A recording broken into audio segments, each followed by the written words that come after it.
And welcome everybody to episode 58 of the Primetime Gorehounds. I am Primetime James Thomas here with the Gorehound himself, Paul Burt. Tonight on this lovely Friday night, we are watching the 1979 sci-fi horror cult classic Phantasm. We are here, we are present, and more importantly, we are live. And I apologize for the late runtime. I had some errands I had to run that ran over a little too long.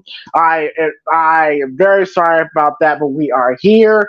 We are present, and like I said, tonight on episode 58 of Primetime Gorehounds, we are watching Phantasm, and I will be honest, I've heard a lot about this. A lot of talk, a lot of chatter, a lot of buzz about this film in particular. I've heard about it. I know about the tall man, and I know about the silver balls, and the boy. I know all that stuff. I never really watched it because one, it's not really on TV like that, so I never really bothered to look for it. I never really bothered have put in the effort to try to watch it, except for today, my first time viewing of the original Phantasm, 1979, a year after Halloween. And according to Paul, this has quite the fan base and quite the legacy for itself. So, Paul, since you kind of know more about this than I do, what is the Phantasm's plot, and what it's about, and what's the legacy that Phantasm has left over the past 40 some years? Well, Phantasm is a movie that caught a lot of people off guard when it first came out in 1979. This movie, its idea, its concept, its story, everything was ahead of its time, because you got to think about this. Not a lot of horror movies back then were merging horror with sci-fi in a way that this movie did. And this movie had that kind of legacy behind that. And plus, it was just so unique. Nobody saw anything like this before. And nobody saw the things that they did in the film like this, especially with the scenes with the flying balls, which we will get to on there. But as for the story of Phantasm, basically, you got these two brothers. It's Michael and Joey. And they have this friend who's an ice cream vendor called Reggie. And they've just come out of a funeral because somebody that their friends has died, and they don't know why. But it turns out there are people mysteriously ended up dead, and all being sent to this funeral home, which is ran by this guy called the Tall Man. Nobody knows a damn thing about him, but they know there's something weird going on. And as they further go into this rabbit hole, they find out that they were in for a lot more than what they bargained for. And this movie was the beginning of a franchise that this movie ended up making, to the point where there are 5 movies in this series. The final one, called Phantasm Ravager, which came out in 2016. Part 2, which came out in 88, approximately 10 years after this one. A lot of fans regard as and this is no joke when I say this, they regard the second one as the Terminator 2 of this series. Phantasm 3 is more of an action-oriented one, but a bit with some comedy elements to it. 4 is a very weird one, because that one explains the origins a little more, and in the 5th one, well, nobody thought the 5th one was going to happen, and they eventually did, but that's like a mishmash of stuff. But they're all cool movies in its own right. But the one thing I like about this series and these movies is the fact that you never really can figure out what the fuck is going on. You think you have it figured out, and all of a sudden, bang, it just hits you with a swerve right out of nowhere. And it makes you question, is this shit really going on? Or is this all in somebody's head? And that's the interesting thing about this, because that movie kind of subtly goes through those areas, briefly in all 5 movies. But the first movie, a lot of people has regarded as most people say is the best one, and it's the one that everybody talks about the most. And everybody has their favorite ones in the fan base, and yeah, ain't that always the case? The first one's the best one. It's true, but the sequels are solid as well. I mean, that's the one thing about these is that they maintain that consistency in what's going on. You know, like kind of like the Scream movies. It never deviates. It does get weird, but it never deviates from what the whole thing is going on here. But yeah, it's a really good film and a really good series, and solid performances from everybody that's involved in this. All right, cool. All right, definitely looking forward to this. By the way, before we get started, I just want to let you know that, of course, next week I decided to do I Know What You Did Last Summer. Unfortunately, because I will have a show next Friday. It's going to be kind of special to me because it's going to be at my old high school, which will be pretty fucking cool. Nice. So yeah, I won't be a show next Friday. Probably gonna aim for. It's so funny, Paul, because I thought the show was this Friday, but I Remember you was told me. wrong. And then I was gonna aim for the show to be for the Gorehounds show on Saturday, but Backlash is tomorrow. So I'm like, okay, today's the best day to do it. So there you go. That's why there's a show after I said there wasn't gonna be no show last week. But next week for sure is gonna be no show. By the time we normally start these shows, I will be at the venue. So yeah, no Fair enough. show on next week. I will try to aim for next Saturday if Paul can make it next Saturday. For if I don't Yeah. have a show booked, of course. For I Know What You Did Last Summer. Um, Yeah, it'll have to be next Saturday because, as you know, well, I already told James, but if you want to tell him, go ahead for next Friday. Well, Friday the 19th, I might not be. yeah, Friday 19th. Yeah, Paul will be away due to school related business. So yeah, so it probably will be next Saturday. Uh, Yeah. for uh, for Gorehound show. So just want to keep you updated on that. And even though I don't know jack shit about this film, I did hear that this thumbnail is one of the more iconic moments of the film, right? Yes, it is. This scene right here made a lot of people jump, and you'll soon find out why when we get there. All right, cool, cool. I'm very much looking forward to this. Yeah, my first time viewing, and those are always special. They could be really good, or they could go really bad. So yeah, but like I said, Paul has normally he's shooting at a good percentage with his movie recommendations. The only one that pissed me off was Prey, but Yeah. but so far it's been so far so good. So yeah, keep it up, Paul. Don't make your co-host angry. Um, Hey, you know the kind of movies I'm going to be picking, dude. I know. But yeah, so yeah, except so far so good. Um, so yeah, so I'm watching this on my Shutter on Shutter subscription, and of course, if you're watching this on DVD, Blu-ray, VHS, old school TVs, fucking, like laser disc, Betamax. however, or that too. Um, I am at right where you see a red dot on the screen. It looks like the opening of a Terminator film. Yeah. But there's a nice red dot that's on the screen right now. So of course I'll give you time to catch up on that where you see a nice little red dot. Of course, here on the Primetime Gorehounds, we watch movies, we give analysis, and we give our live reactions to them.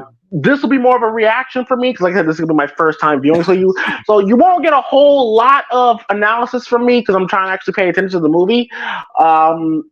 But that's how we do it at Primetime Gorehounds. Be sure to hit that like and subscribe button. And of course, if you want to donate to the channel, donate to the Cash App. PrimePod 313, where any donation would greatly be appreciated. So yeah, Mm-hmm. so rules go. If you want to watch it with us, whether live or in the archive, you guys are more than welcome to. It's a nice little movie night with you and our friends. And so we go 3, 2, 1, play. And when we say play, you press play. Once again, once we go 3, 2, 1, play, when we say play, you press play.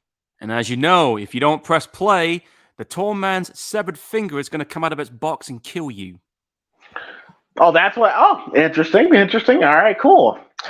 All right, so Phantasm 1979, the first one. I'm excited for it. So here we go. Let's get this shit started. Let's get it started. Ha! Remember that song? Yeah, I remember it. Um, it's funny 'cause that's not the actual. That's not the actual title of the song. No. It's not. And yeah, like I said, couldn't do that in 2023. You couldn't name a song that in 2023. Um, just look it up, folks. All right, so here we go. 3, 2, 1, play. And we're in. Yeah, this is the remastered version because that's Bad Robot involved. Bad Robots. All right. Turn And this up. here is the original movie company that used to do it. All right.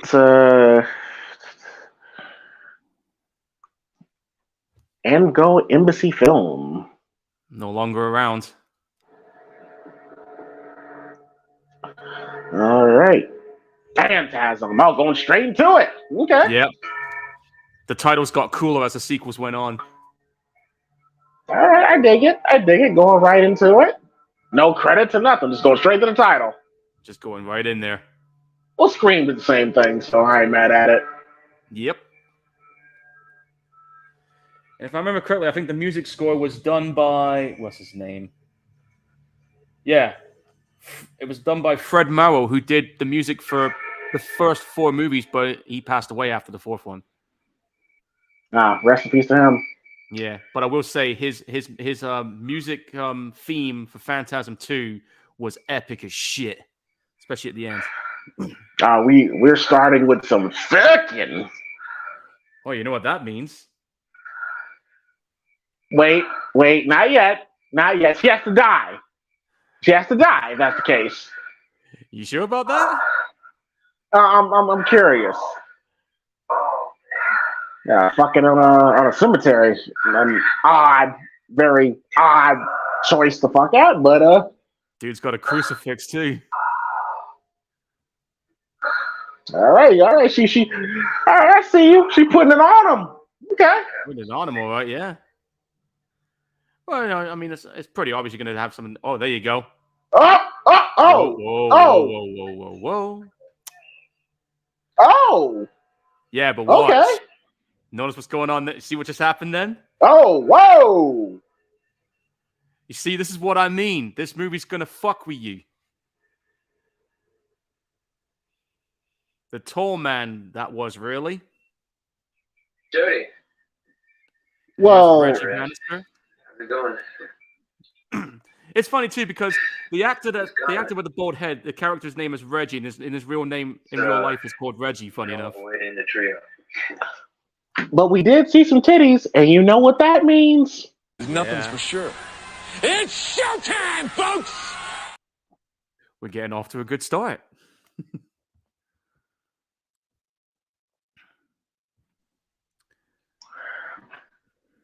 Now, if I remember correctly, God, this guy looks like Ted DiBiase.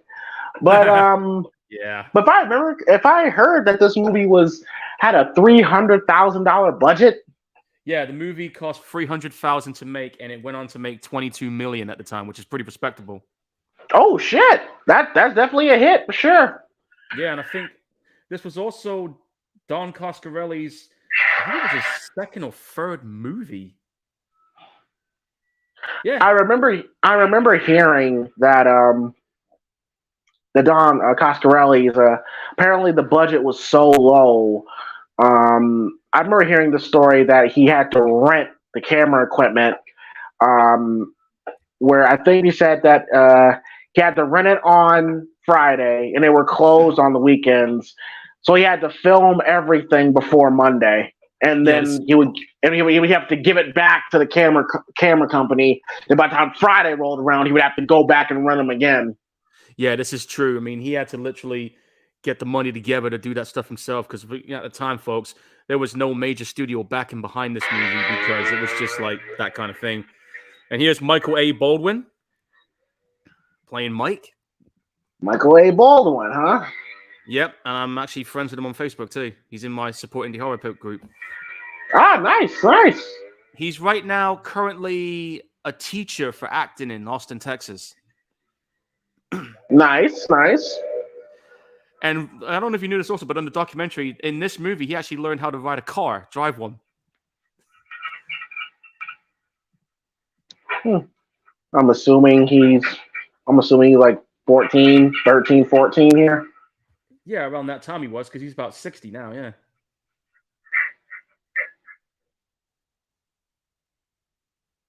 The hell? Oh, the bike broke down? Oh, Yeah, the bike broke down, but there's some... Like I said, you got to keep your eye on the shit that happens in this, because if you blink, you miss it.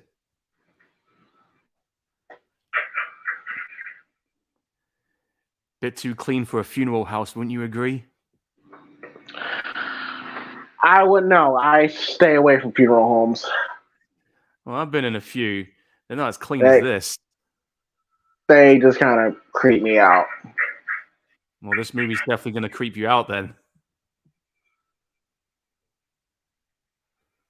It's just, I just like how slick and clean this cinematography looks with this scene. Yeah, like for a movie that has a $300,000 budget, it doesn't look cheap. No. He had to think outside the box for the majority of this.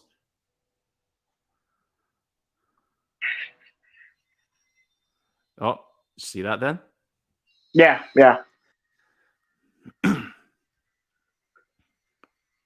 It's like little subtle moments like that. It'll just make you jump. Or there's other things. Like that. And there's a tall man.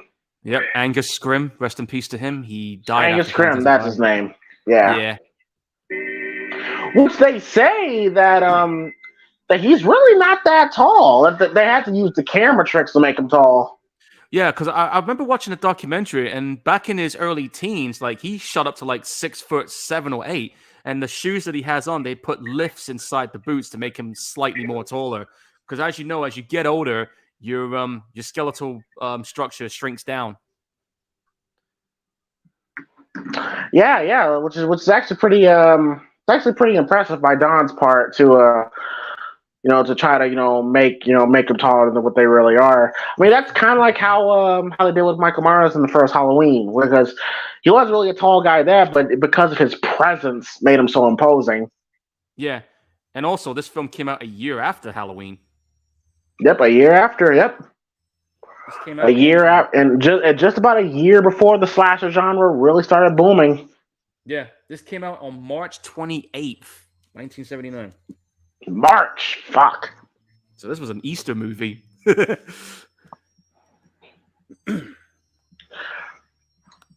yes, folks, we are watching Phantasm 1979, and it looks like we got this little kid stalking this funeral. He's actually the little brother of the guy that the tall man freaked out. Oh, Ted DiBiase? Yeah. Okay. And yeah, I did see that Ted DiBiase thing, man. Fucking douchebag. Yeah, I hope that whole family rots in hell. Yeah, same here. You don't go fucking doing that shit. But anyway, that's a different topic for another day. Yeah, I don't do funerals, man. I'm not good with funerals. Well, I can tell you right now, I've been to at least 3 of them. So have I, and I just don't. Watch this. Too sad, too depressing. You got one guy here, and he's carrying a casket like that. Shit! Does that look normal to you? And didn't use his knees at all. Just used his back. Damn, my back hurts watching that. Fuck. Jesus.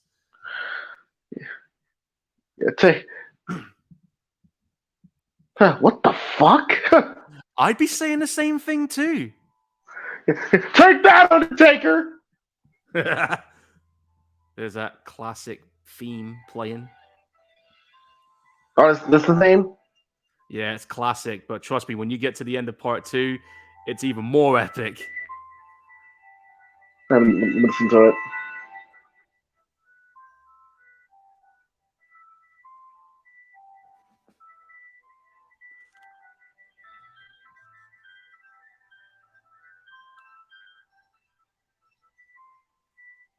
I miss when horror movies had like signature theme songs.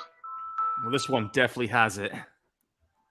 I feel like that's one thing that these horror movies are missing nowadays. Like actual, like theme songs that you identify the movie with. Like, you got the Halloween theme.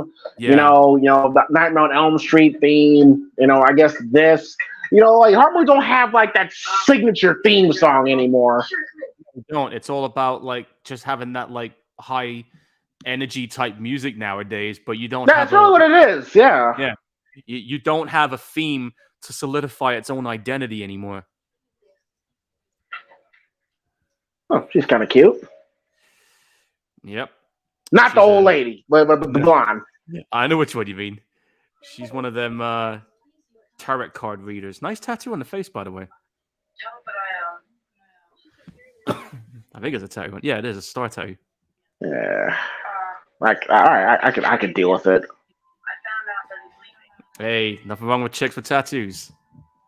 I ain't got no problem with tattoos. This is when we get to the face, it's like, come on. When I was a kid, I so wanted that fucking car. I still do. It's a fucking Plymouth Hemi-Cooter. That's a sweet car. Yeah, that's an iconic car that you'll see throughout the whole series. That's a sweet ass car. Vintage. Yeah, that's a Plymouth right there, man. God, I'd fucking kill for a car like that. Says Oregon, but this movie's filmed in California, just so you know. Of course.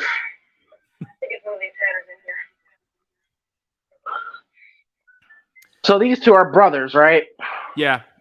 This first movie's literally about them and what they're dealing with. I could believe it that they're brothers. Yeah. I know that the actor who plays Joey, his name is Bill Thornbury. This is pretty much the only films he was involved in. I just want to tell you, I heard about your folks. I'm really sorry. Yeah, thank you. 2 years, get over it. So here you've been out on the road. Yeah. So as you can probably tell, lost their parents. Yeah, family's gone. Those brothers are all they got left. About to take care of each other. Okay. You're damn right. Yeah. I'm thinking of sending him off. He's thinking about sending his kid off. He's sending his brother off somewhere. He knows I'm gonna leave. I'm gonna miss him. The little brother Klingon. Always want to be with the big brother. Hey, we've had those times. No, not to worry. If he does leave, they'll take you with him. She always is. But I hope she is. There's something else.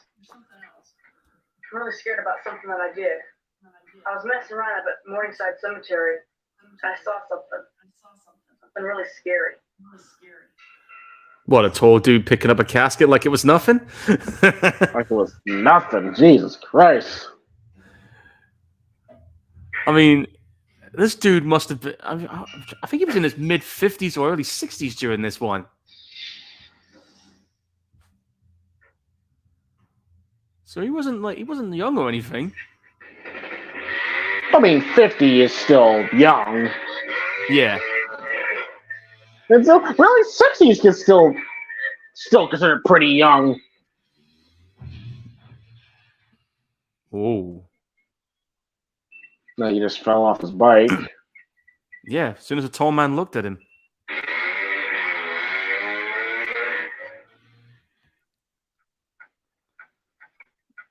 I'll tell you what, J.J. Abrams did a pretty good job remastering this movie, making the picture look really good.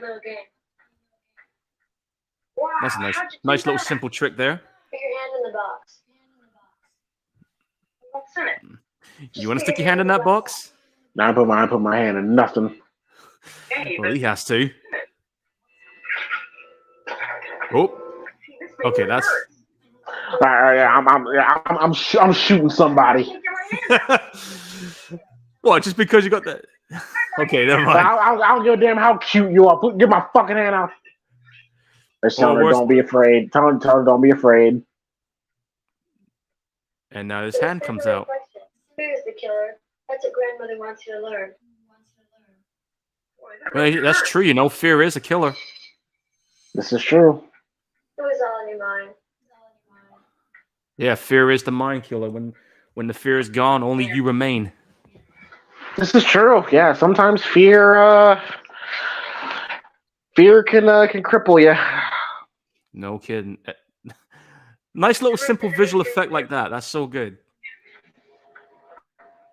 Not bad. Yeah, for 79. All they did is just they pause the screen and then do a fade optic, and that's how it works. You know, simple shit like that. Morningside Cemetery. Not a place I want to hang around in right now. Knowing what's there. I don't like going to cemeteries. Period. Well, this movie's gonna have this whole series has a strong emphasis in that stuff.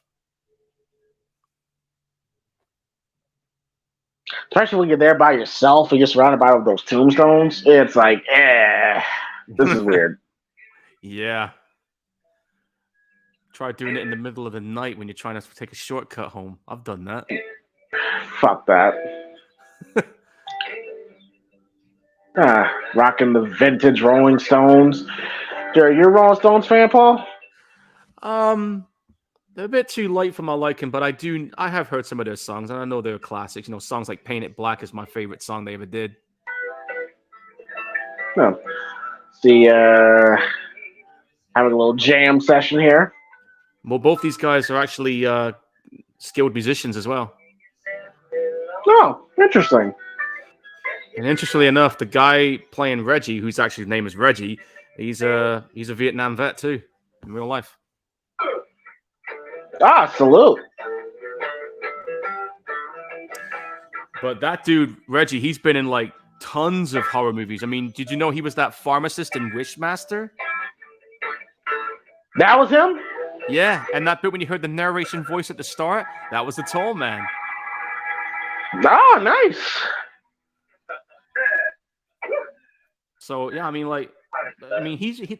Reggie's been dubbed as the hardest working man in horror films because he's been in like virtually every single fucking one I know of. Oh, those vibration forks.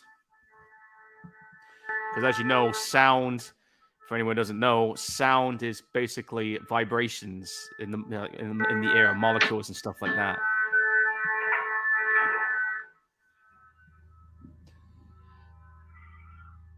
And then, well, that's her gone. Thanks for coming. But you saw what happened. You saw what was behind that door. Like as soon as that door opened, something bright was in there. Yeah, I saw that. Yeah.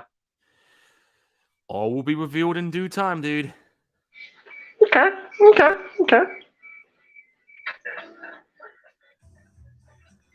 But yeah, I mean, like, I'm just trying to see if there's any other news I'm trying to find about this movie. But yeah, when Don Coscarelli came up with the idea of this movie, it was like he just recently did a film called Kenny and Company, which was like a kid's family film, which ironically enough... Sorry to cut you off, but he's stalking his brother like crazy. Well, he's afraid that he'll go, isn't he? He really doesn't want him to go anywhere. I mean, yeah, like I said, the little brother hang on. I mean, I was that one for my big brother, where I always want to go where he went. Yeah, my sister's like that. Oh, that's the lady in the lavender, and you know what she did last time. Wait, that's her? That's the tall man in disguise, remember? That sounds so weird, Paul. Well, you saw what happened when she stabbed that dude. She all of a sudden turned into him.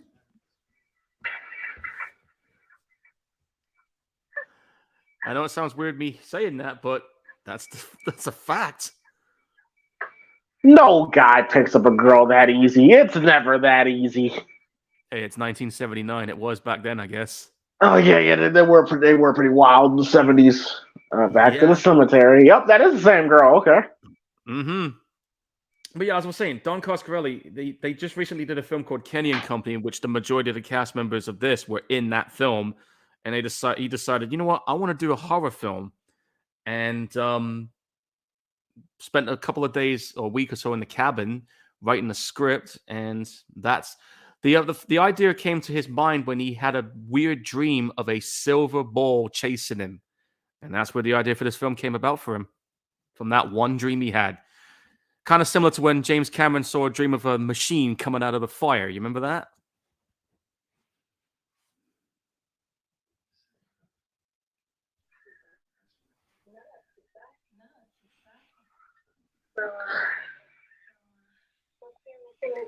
Hey, where you want to go to make out? Oh, at the local cemetery.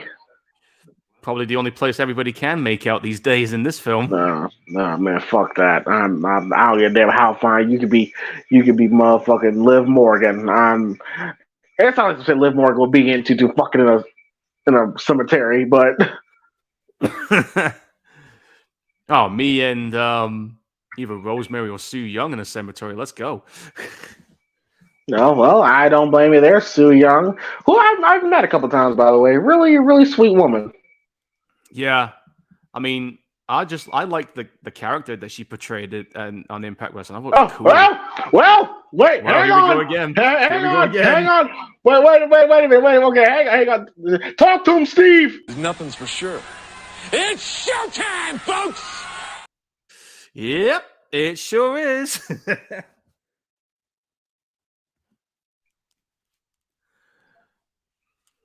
Well, Oh yeah, that's if I want. That's if I want to see his ass. But hairy, yo. but you know. Oh, wait a minute. There's that weird fucking noise again. Yeah, there's been some weird noises. Like I said, this movie does play with you.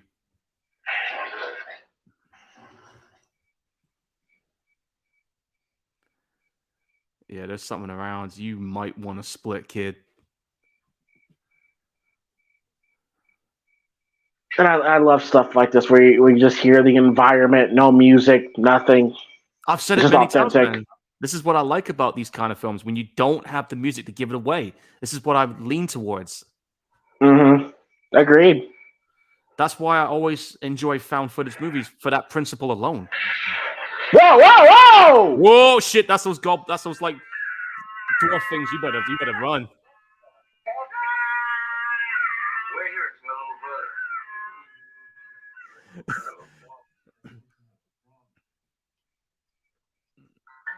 brother. I'll tell you what, you're lucky he did run off like that, because you were about to get stabbed. But yeah, those little that dwarf thing you saw, you'll see them quite a few more times in this as the series goes on. I'm not going to say what they are. You have to find out when we get there. Okay. There's something up there. I know it. I saw it. What? Okay, look. I was following you guys. I didn't mean any harm, but it's out there. It's gonna get me. What's out there? I don't know. He's having a hard time believing what he's saying right now, and I don't blame him. I'd be pissed off. Yeah, imagine you're in the middle of getting the action done. I was about to get some ass, and I deal with your punk ass. I'll be like, right, dude, you're fucking grounded. Let's go. Better go get her before it gets her. Get some kind of an overactive imagination or something, man? Look, tell you what. Keep going on. I'll talk to you when I get back. Sure you're gonna be okay? Dude, I ain't seen those type of tie shirts in ages. I thought they faded in the 70s. You're right. I know I've got one for that costume I got for my, when I do the carnival stuff, but it's only like for the neck bit, but Jesus. It's been a while since I'll tell you right now, that costume, man, that I got for that carnival, you don't want to know how long it takes to get that on. Take you about 15 minutes. And she's gone. And she's gone. Interesting. Yep, she ain't there. I'd be annoyed because I almost I'd be scored. so annoyed, bro. I'll be there in the funeral going, fuck. Like, I had it. Her panties were in my mouth. They were mine. But yeah, this movie is slowly building up.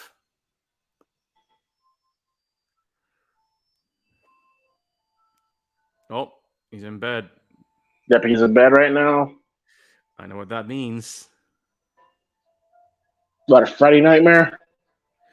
Wait, remember that thumbnail? Oh, that's coming up? Yeah.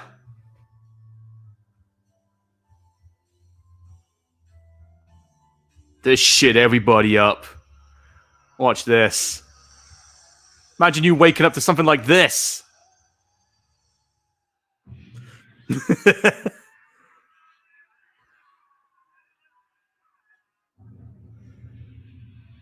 Yeah, imagine that. But yeah, that scene right there, that's a very iconic scene in this movie where, you know, he's sleeping, and all of a sudden the camera zooms out, and he's just right there hovering over your bed. You're in a graveyard, and zombies are coming to pull your ass under.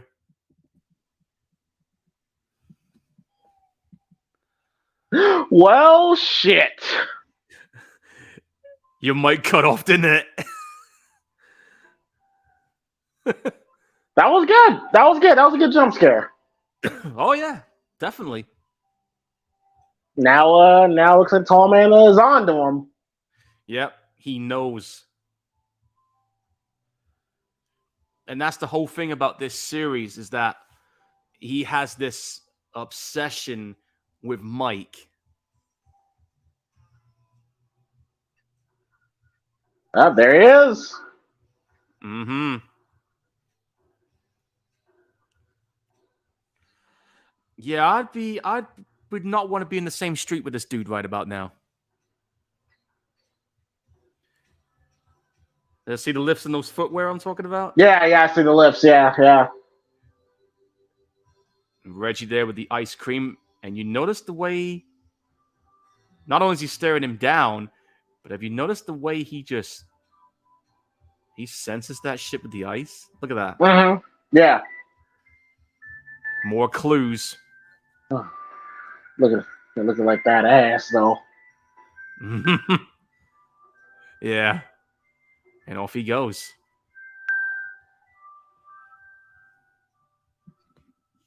Oh, okay. That was kind of creepy. Yeah, you're gonna get moments like that in this movie throughout. That's just sprinkled throughout there, as well as the development of the characters in the story. You get to know them a lot more, and it just, you know, it's the kind of thing that you like to see in a movie where you get to know the characters, you get to care about them, and the build up is just eventually getting to that payoff.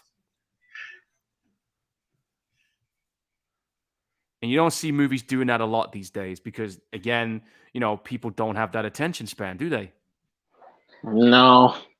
So Not even close. Yeah. I mean, if you try to show someone, a teenager or someone, most of them in this film in this day and age, they'll be like, where's the action? Well, this is boring. I want to watch something else. And I'm just like, dude, just be patient. Yeah, people don't like slow burns, man. Yeah. But yeah, they don't mind watching Insidious. Strange. What's that supposed to be? That's a slow burner too. You know what I'm saying? Okay, all right. Yeah, you know I love that movie, bro. I know you do. Hey, I started to grow to like these kind of movies because of what we're doing, you know? Right. But, yeah, it's like they don't tolerate other slow burning movies, but they'll tolerate that. I just find that strange. Especially when it comes to older films. Yeah. Yeah. Car shaking. Uh-oh. This is every car fixer's worst nightmare coming up, you know? Can you imagine this? You're fixing your car, and then... Oh God! No!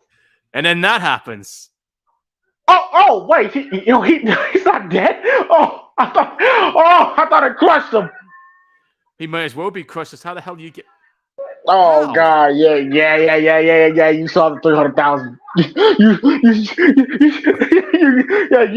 saw the $300,000 budget right there. That noise that just made Yeah. that thong. Like, Dude, you just put a hammer to my toe.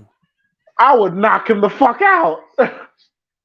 I'm going Dead Island with that claw hammer. You saw the Yeah, damage I could do wait. to- Yeah. Way to no sell it, buddy. Way to no sell it. At least walk out with a limp. Whoa, we got a Bowie knife now. That kid should be dead. Let's be honest. Yeah, right? That car should have crushed him. Yeah, it should have, but because he was small, it didn't crack his ribs or nothing. It just pinned him. Dude, that's a really cool poster he's got on his wall, man. That's actually quite nice. There's that theme again. I like the music. I do too. I like the music. I'll say that much. I think it's really cool. Why is this kid? Like, what else has this guy done? Like, why does he look familiar? Let me see what he's done. I know he's retired from acting because he's a teacher now. Let me see what else he did. Hang on. I'm sure he did something else. I'm gonna get the cast members up now, which has now disappeared from my fucking list. Hold on. All right, Michael Baldwin. I like this theme song. He was in he was in Kenny and Company. That was his first film. Phantasm was his second. He didn't do another film until 1994, and that was Phantasm 3, because apparently there was a bit of it was controversy with Phantasm 2 because Universal Studios picked up the distribution rights to make the second one, but they had to go through the casting process, and unfortunately, he failed to get the audition. Instead, the person who played Mike in part 2 was one of the guys who was one of the robbers in Point Break. Wait, he failed audition? Why the fuck should you audition? Why the fuck should you audition? That's like asking Jamie Lee Curtis to audition for fucking Halloween 2. It's fucking Universal, man. And you may not believe this. That's dumb. That's stupid. You may not believe this also, but one of the people that was going to be casted as Michael in Phantasm 2, believe it or not, was Brad Pitt. Interesting. That would have been interesting. Imagine if he got it. Instead, Phantasm 2, I can tell you who played Mike in Phantasm 2. Let me get the name. The guy who played Mike in You do realize, by the way, Paul, I'm sorry, Paul, you do realize you kind of spoiled this kid's fate for me, right? Sorry. All right. That's all good. It's all good. Now I know he's gonna make it through. Because the kid is the character in Phantasm 2 is still Michael. It's just somebody else playing Michael. Yeah, I know, but the character of Michael is gonna make it through this film. That's what I'm talking about. Yeah. Well, yeah, the actor who played him in the sequel was James Lee Gross. Okay. And like I said, he was in Point Break. Believe it or not, he was a teenage cowboy in Near Dark as well.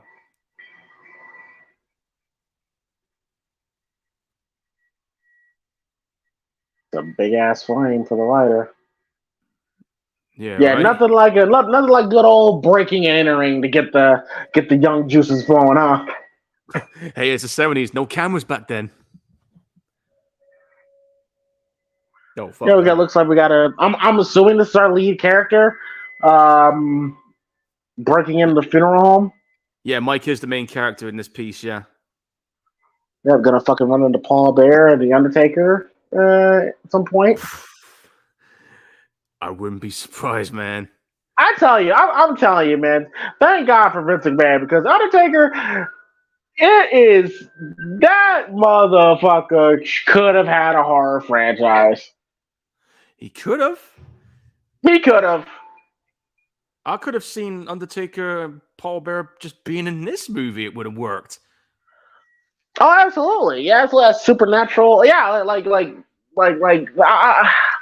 yeah, Mark Calloway. Like, I completely understood why he never took movie roles, because he wanted to protect his character. But then the man should have. Man, it should have been. You should have been a few hundred. You should have been a few horror movies in his prime. Yeah, and plus also he made the mistake of being in Suburban Commando. I'm not gonna give. I'm not gonna. I'm not gonna fault. Hey, he was just trying to make money. Yeah, I know, but to be in that movie, I'm just like, nah, bro. That movie was just. I'm sorry, but it just wasn't good. See, that's why I enjoyed that. I mean, let's say I enjoyed. I had fun with that Undertaker New Day shit that I was on Netflix because his character, he was basically being the Undertaker in that, and I'm just like, yeah, it's made to be a horror franchise. It was pretty cool. I will give them that. Yeah.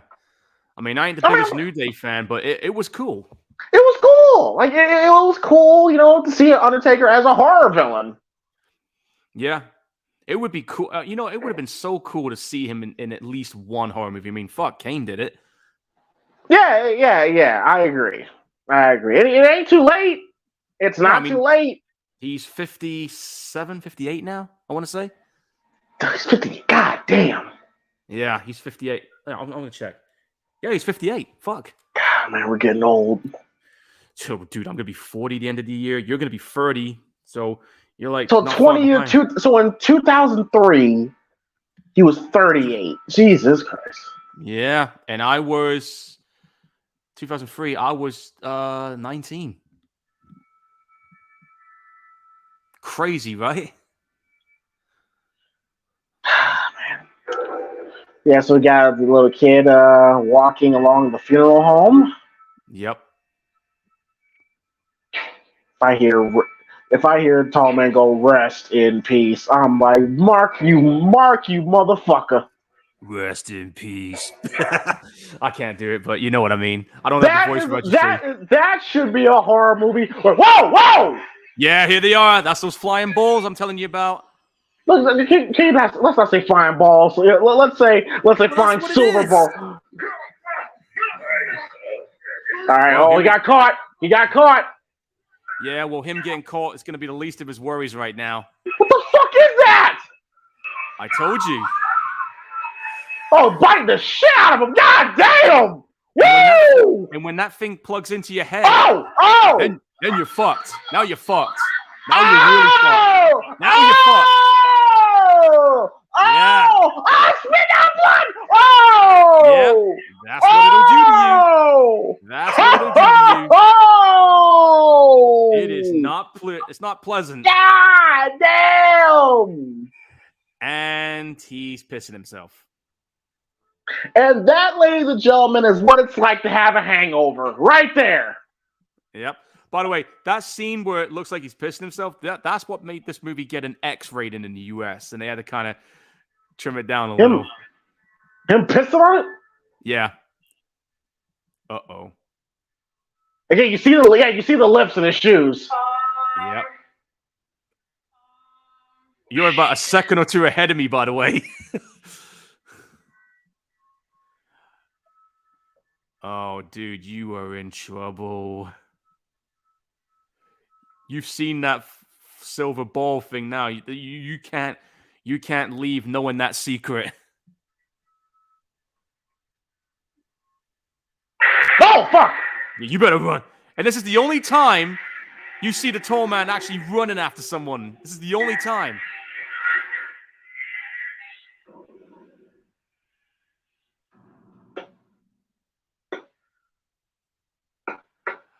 That's not good. Oh, man. Woo! Just cut his fingers off. And you notice his blood? Blood's yellow, like embalming fluid.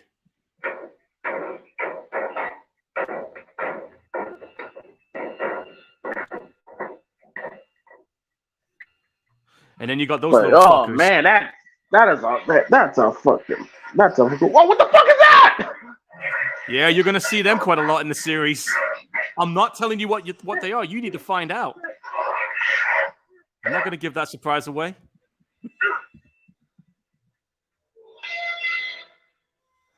That's some wild shit. All right, Yeah, James, with the silver balls and splash squirting blood out. That was wild. That was wild. And those fingers are still moving in that box, and he's packing a shotgun.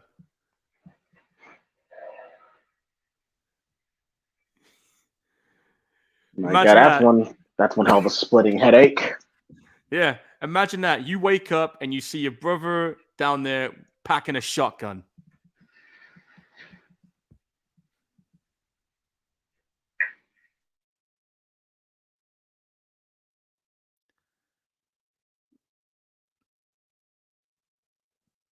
Pretty good shotgun, too.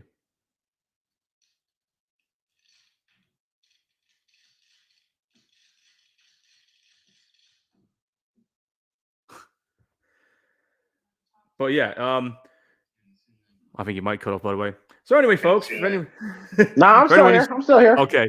For those who's just tuned in, we are watching Phantasm. He's showing his brother the fingers. Which are still moving. Wouldn't that freak you out? That would be freaky. Shit looks like mustard. Okay. Yeah. Now, that idea about the finger, actually, when Coscarelli was talking about it, he was one day thinking about what to do next, and he put his finger through a styrofoam cup, and that's where that idea came from.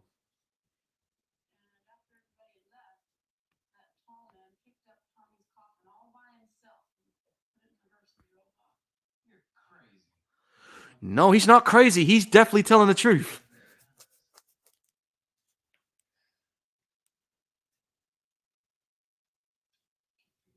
You know what's crazy also, man? We're about 40 minutes in the movie. We're halfway through already.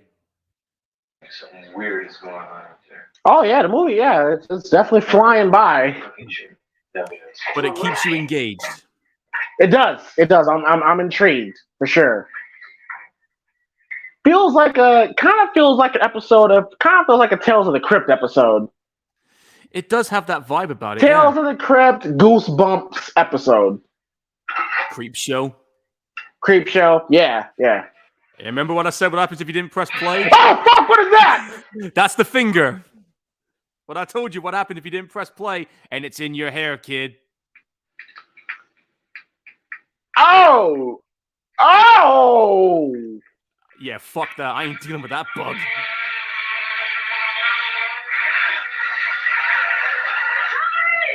You weren't ready for that, were you? Like I said, this movie will catch you. Great acting here, trying to make it look like that this thing is trying to kick their ass. That is a violent ass bug. Finger bug. That don't sound Finger right. bug, yeah. Come on, Ted. Kill that fucking bug. Everybody has a price, right? Including homeless people. Yep. Get it down the damn sink. Fucking asshole.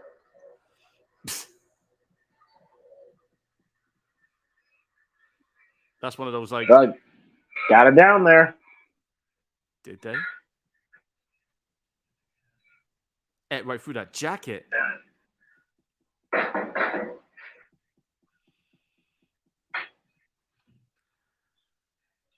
And here's Reggie. And he's about to be in on what the fuck is going on.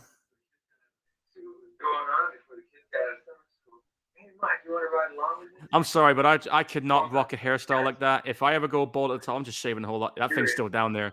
Remember how good you were at crafting so back. Hey, what's going on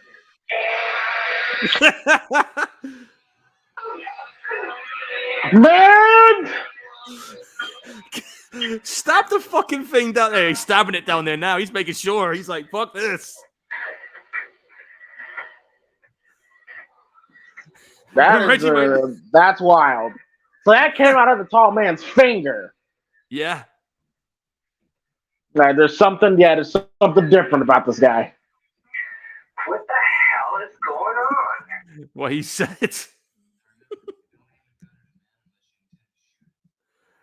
Right, they know there's some bullshit going on right now.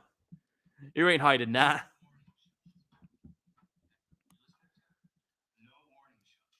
Hey, nice handgun there. Shoot to kill. God, man, they're both packing. God damn. That looks like a Colt 45. And don't follow me. Sure you're gonna be okay with that? I'm just gonna go up there and take a look around. Nobody's gonna see me. But heck, a Colt Army issue will put a man down. Keep it.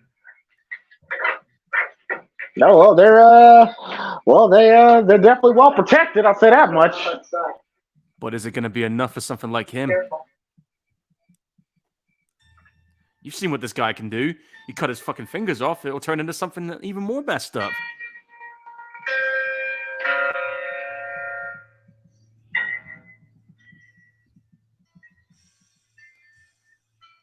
Nice music score again.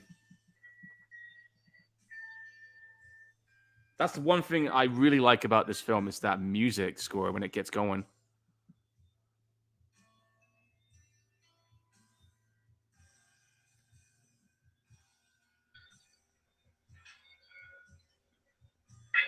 Yeah, very definitely sets the mood. Definite. I don't want to be anywhere near that funeral home right now. Yeah, creepy vibes, that's for sure. Yeah.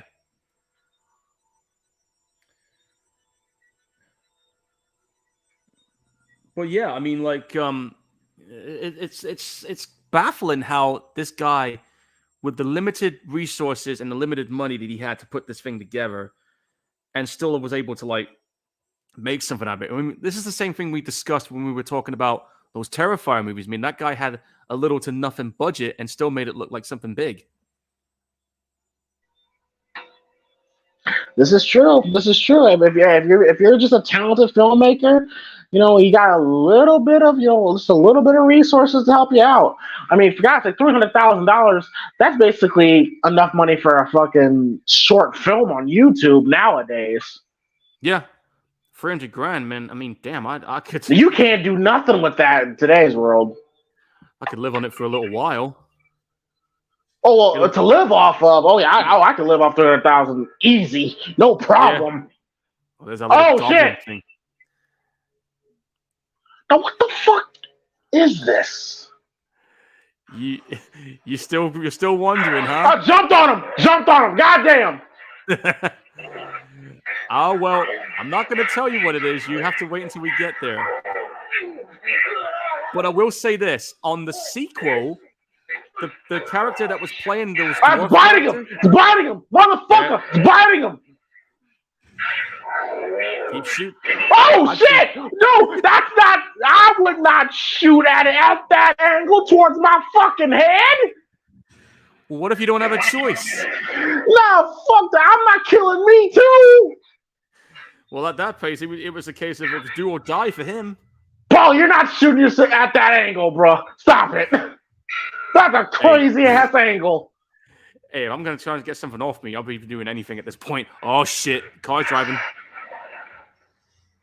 Well, as I was saying, in the later sequels, the actor that was playing the small characters is actually Ed Gale, the same guy who went on to do Chucky, and I think he was in Howard the Duck as well.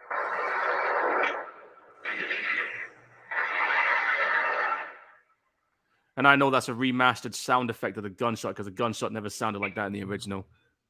Oh, okay. Which is fine. I don't mind remastered films like doing that, you know, because it gives it a more modernized vibe to it, which I'm okay with. I mean, shit, the first Terminator movie did it. Yeah, but something about those original sounds, bro, it just hits differently. I see your point.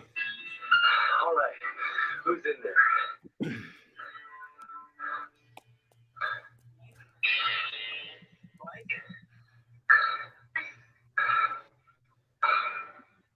Jeez.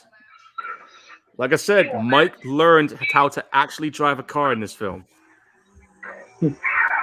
Oh, that's cool. Definitely is. You can't do that nowadays in this day and age with kids on films. You can't do it.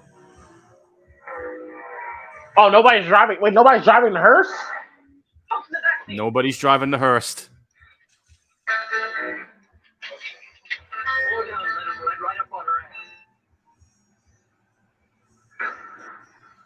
Oh, Now you got the shotty. You got the shotty. Might as well use it. Now I bet you're wondering what the fuck is going on then. Yeah, like I said, it literally feels like a Tales from the Crypt episode. Sure does. Hey, he's doing Terminator before Terminator right now.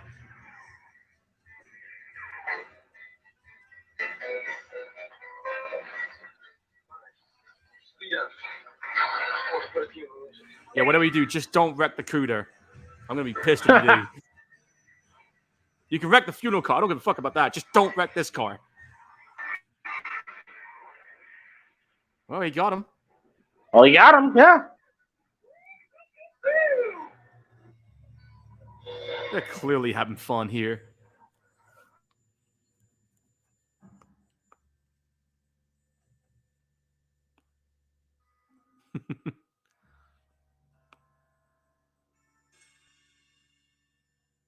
But again, like they said, there was nobody driving. So if nobody's driving, what's controlling it?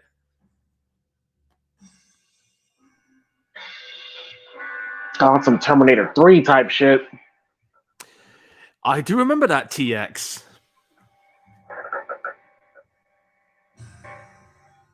Oh, there you go. That's what's driving it. That little shit. Who's got a tree right through its face?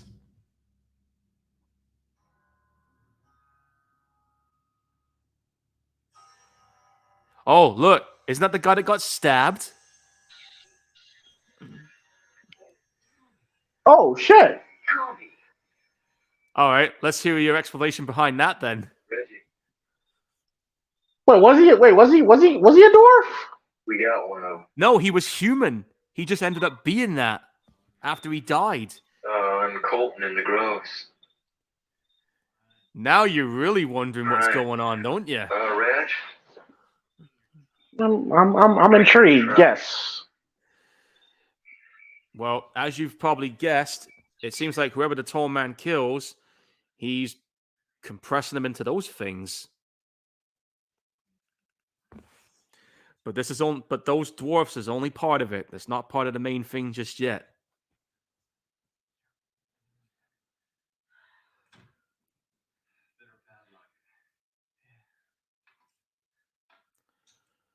Dude, you stuff them in the ice box with all the ice cream is. That's gonna be tainted as shit now.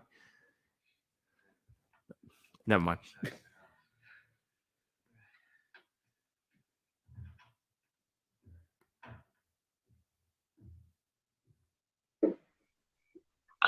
I definitely have questions. Let's hear them. No, I'm assuming that's what this movie is trying to make me have questions. Dude, this whole series as a whole is gonna make you have questions. Each one does this.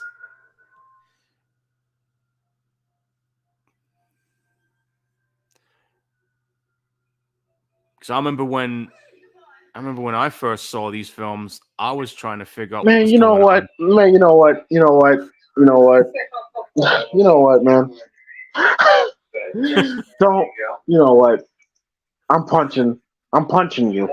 I'll tell her that right now. I would hit you right now. Yeah, now it's not a time to jump up on someone like that, isn't it? Especially what's been going on.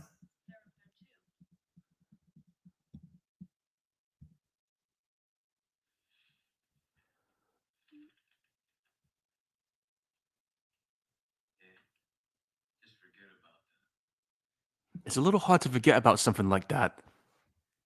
I see it all now.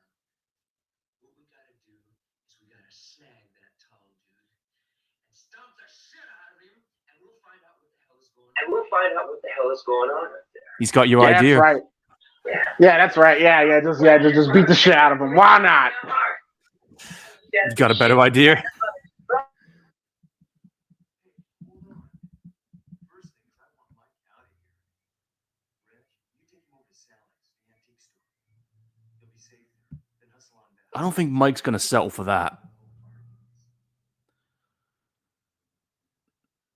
That's a nice shot. You just see the ice cream van just driving into nothing. Cody sure sounded strange on his phone. I hope he's feeling okay. Sally, Is that don't you find that weird that you got a small town that's gonna have people there, and now the majority of people in that town are just gone? I think I'm gonna lock it Well, up. I mean, that's what happens, small towns. Yeah. But usually it'd be somebody moving around, but because of that toll man, it's like it's even more unusually dead, quiet. True, yeah. Oh, I like to have one of those in my living room. Or that.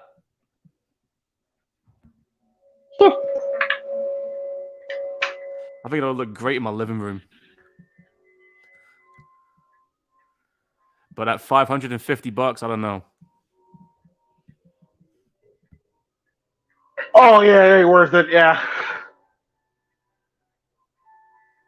Old pictures.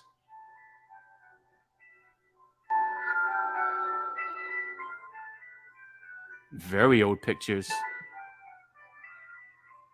Vintage. They must date back to like the 1800s or something. Oh shit! Look at that old one. Oh wow.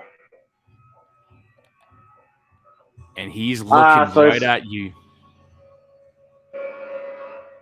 So he's been around. He's been around a very long time.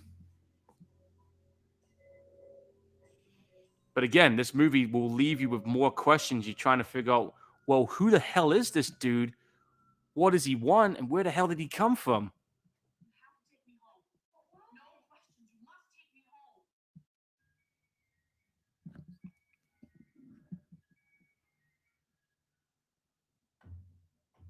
Uh-oh. Ice cream. I remember those ice cream trucks. We used to go crazy when those would be around the corner. Ice cream! Well, because I live near the whole seafront, we got plenty of ice cream trucks that drive around here. And once we heard that jingle up like a couple blocks away, oh my god, man, we would go crazy. Yeah, I know. I was one of them. I remember this one time I had this really big, massive ice cream, and I should have waited for it to warm up a little because I immediately bit down onto it. And man, I had the brain freeze from hell. Oh, shit. That wasn't good.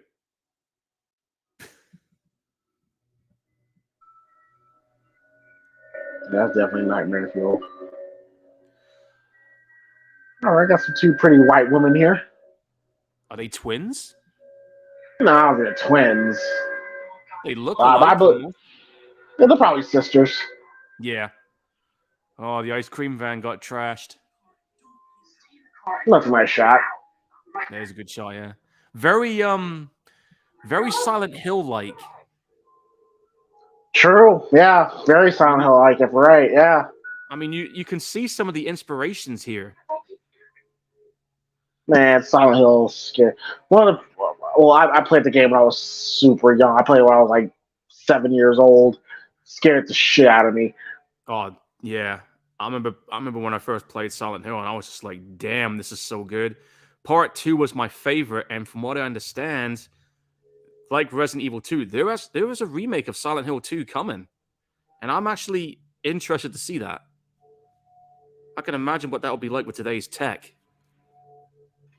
Like I say, when it comes to Japanese, bro, like when it comes to horror, they actually care about giving a good product out there. Oh yeah, they're on point. I mean, look at it. You got Resident Evil, Silent Hill, the Evil Within games. You ever played those? Heard of them? Oh, they're really good, but they're an absolute bastard to beat. Hey, that's what you want. That's what you want, right? Yeah, there's this one boss battle where you got this guy that's like that messes with cameras. You cannot let him spot you because it don't matter if you got full health or not. The moment he flashes the camera, you freeze, and he just comes up and just cuts your neck, and that's it. You're done. Oh shit! Get out Yeah, of here. now's a good time to go. Oh, you idiot! You opened the damn door. God damn it! Come here, give me a kiss.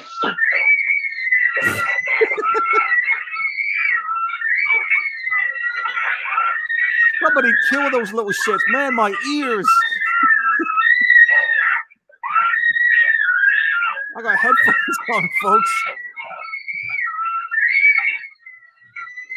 Again, no music. It's just like oh shit, oh shit, Damn. oh shit, oh shit. He just, They're like saying, "There's no room for you. Get your ass out of this car. You're mine." Let's push them out the back window. Yeah, God damn. Like, jeez. He should be dead, honestly. He should have a broken neck, at least the way he landed. Or at least a concussion. Well, yeah, that too. It looks like he's got a scar on his face. You can tell that's a makeup just looking at it, though. No fucking way he just got a scar out of that. He's jogging. He's casually jogging.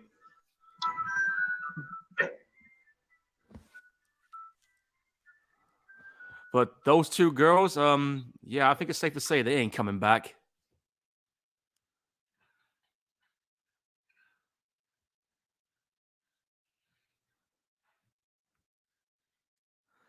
He's downing the beer now. I don't blame him. Hilarious. And yeah, that was actual beer in that bottle. They let him have it. Hey, he took it like a champ.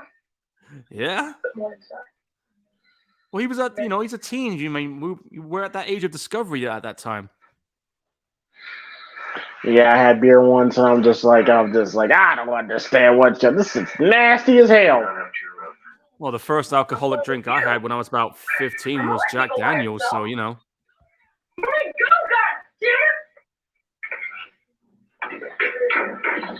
That was some. He's called him a son of a bitch. Wow, he called him that. Leaving him in his room to protect him.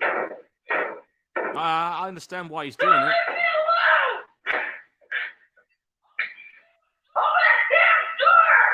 He can't right now. He just jammed a screwdriver to it. He did boot the bottom of the door, though. You can see the dent.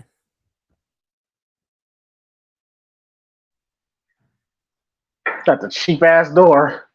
Yeah, it must be made of like plywood or something. That's a cheap ass door if you leave a dent like that. When he kicked it, he's wearing trainers. He's like he didn't break his toes doing that. He should be concussed, but yeah, that too. Oh, he's got a shotgun shell. He does got a shotgun shell. And there's a hammer.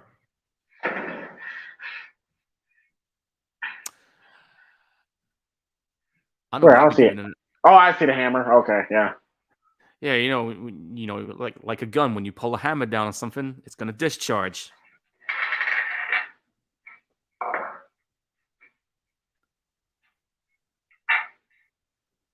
Wait a minute. Smart kid.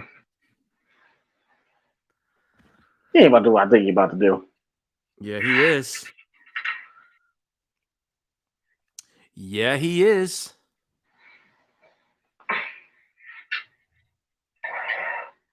Just mind you don't blow your hand off. That's a shotgun shell, dude. That's a 12-gauge buckshot. You don't want to be messing with that. Is that how that works? Believe it or not, it actually does. Wait, that's how that works? Yes, that's how it works. You can just apply a shotgun shell to a fucking hammer? Yes, I've done it too. Oh, hell no! Oh, wow! There you go. He didn't hear that. Okay, gotcha. Well, yeah, I guess not. Yeah, fucking shotgun just went off in my house. Blew a damn hole in it. Yeah, I did not know you could do that. Damn. Yeah, you can do that. So if you ever get trapped, that's your way out. I don't plan on using no shotgun shells. Yeah, that is wild. What's up, EJ? I like this music though. I think it's a great. Oh Oh fuck! fuck! I've been waiting for you. Oh, he's got him. Yeah, he got him. Tall man got him. Tall man's got him. He's got him off the ground. He's off the ground, dude. Yeah, he got Again, him. you can tell he's not that tall. You can tell even with the lifts on. Yeah. But it's just his presence, you know.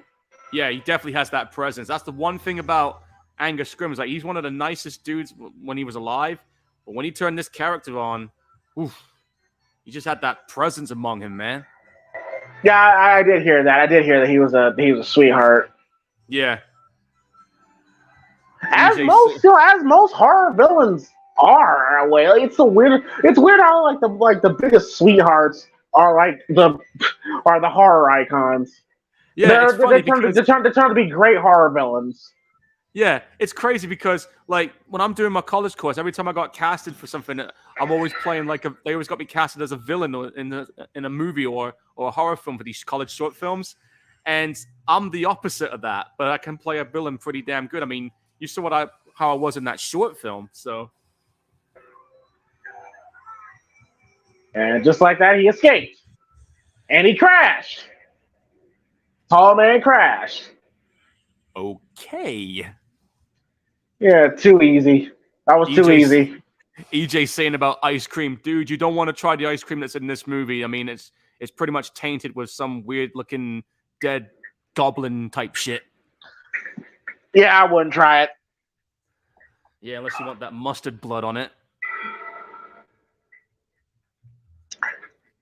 Yeah, that was too easy. He ain't dead. Nah, he's back in that house, dude.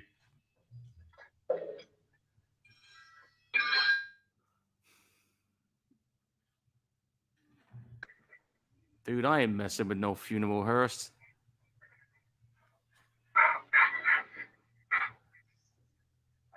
Yeah, I ain't mess with nobody's coffin. Like, fuck that. Even if it's to find out the truth? Nah, I don't play with the dead like that. All right, fine. I'll do it then on your behalf. Screw it.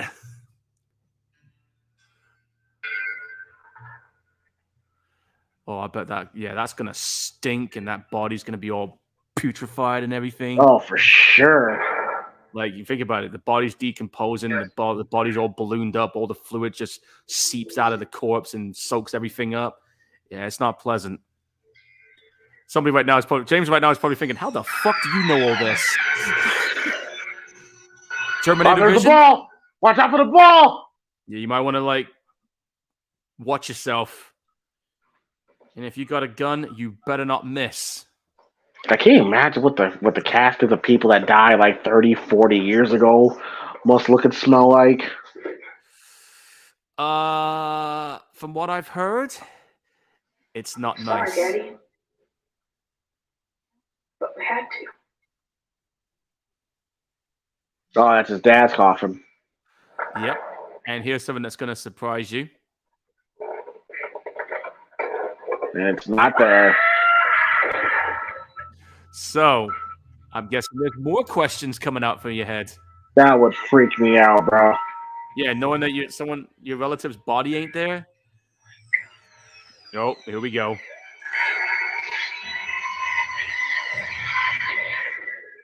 There you go. That's how you take one down. No, that was easy.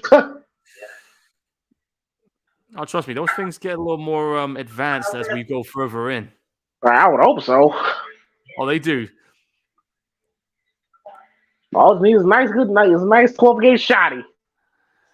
Yeah, the shotty will always bring anything down. I mean, that's always been my go-to weapon on any first-person shooter, especially zombie games.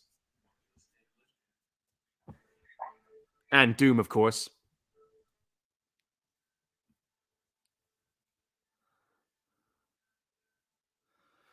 Well, right now, they're trying to find out where the tall man is. And there's that door where that kid opened the door. You remember that? And then we heard a scream. So, Yeah. $1 million question. What's behind that door? I'm assuming zombies. Well, we saw one of them little shits in that robe earlier, but Oh, God damn it. come on, Reggie, don't do that. They did. Oh, I ain't 3'2" Yeti. I've been hiding in a casket playing like a stiff. But I did He find was hiding in the casket. Oh, okay. Sal and Sue and a couple other girls that I never saw before. Were they dead? No, I snuck them out a window and they took off through the bushes like scared rabbits. Oh, okay. So the girls ain't dead. Okay. Well, Oh, the girls are fine. Oh, okay. Oh, okay. All right. That's something different. Okay. They left it ambiguous, but thanks for the heads up, Reg. Oh, here we go. Fuck. I'll let you guess what's in there. We see barrels. Mm-hmm. But do you have any idea what's in them? And here's another thing that you're going to be wondering. This. Bright as shit. Oh. Yep, I know. Try doing this with the lights off.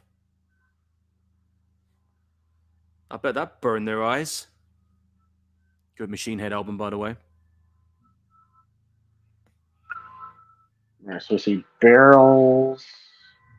This is what the girl was looking into. Mm-hmm. But look what's inside.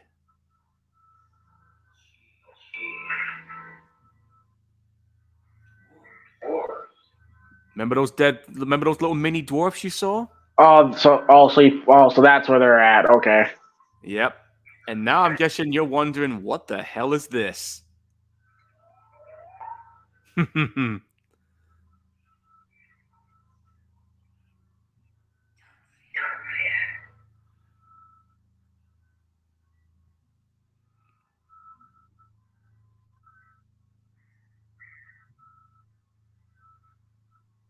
Simple trick there, split screen. I got $300,000 budget and they pulled this off. Nice. Yep. Looks like it's being pulled to another dimension, looks like. Welcome to his world. The fuck is that? What is that? Dwarfs. You see, the tall man kills people and ships them off to his world. Oh, that's terrifying. God damn. To take a quote what the tall man says, which they deleted from this movie, but they brought it back in the sequel. To quote what the tall man says, "You think when you die, you go to heaven? You come to us." Ah, so he makes them as slaves. Damn. Something like that. As we go further into the sequels, you learn a little more. That's fucked up. Very. okay, stay together. Oh, I'm sorry. Oh, shit! Got one of them. Over here, follow me. He was just right there, waiting for him. Johnny, where are you? Mike. Oh, shit. Mike! Mike, where are you? Mike!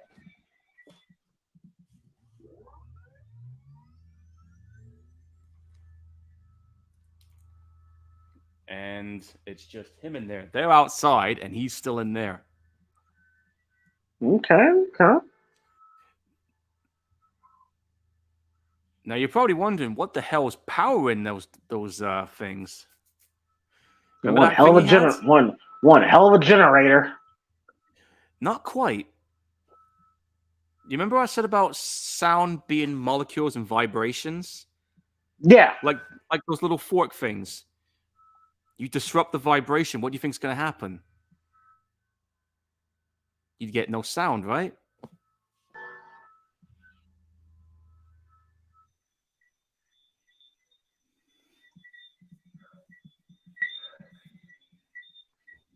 Oh, there she is. I mean, him again. Whatever. You know what I mean. Yeah, you gotta. And you see, as soon as he stopped that Oh, vibration, what happened? yeah. Wait. Now you got a Yes. problem. Yeah. It's all connected. But now he's got a problem. Because he fucked that up. He's going to get sucked in if he ain't careful.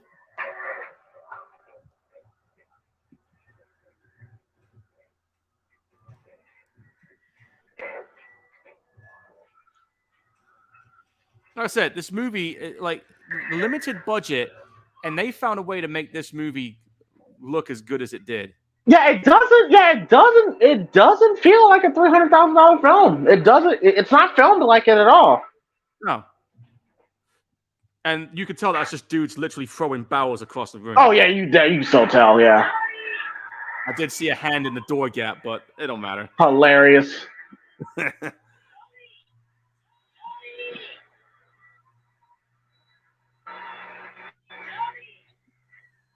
Definitely a windblower. It's funny too because I heard Mike actually threw rocks in the wind machine and it was actually hitting the lady in the lavender and she wanted to kill him after that. That's funny. Imagine that you're on the film set and you got him throwing rocks in the wind machine and aiming right at you. I can imagine what you'd be doing. You'd be like, "You little motherfucker, you! Get away from it! Get away from it!" He doesn't know. Well, dude, you fucked up. Ah, got him. Fuck.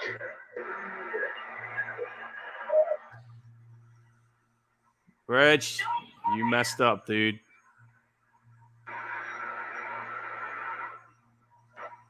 Oh, Got him good too. That's a gut wound. You bleed out quite a lot there.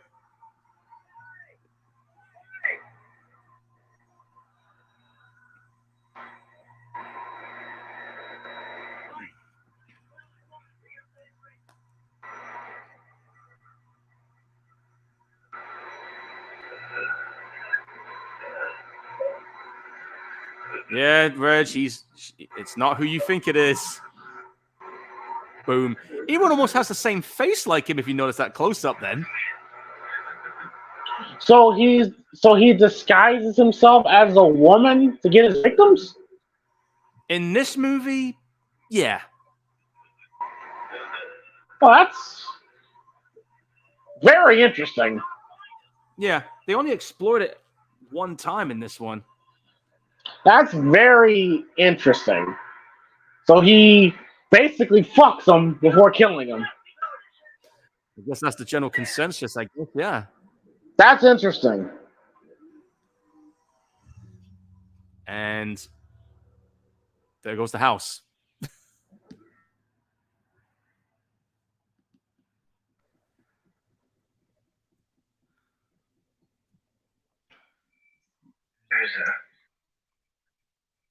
There's an old mine shaft way down by the end of Singer's Creek.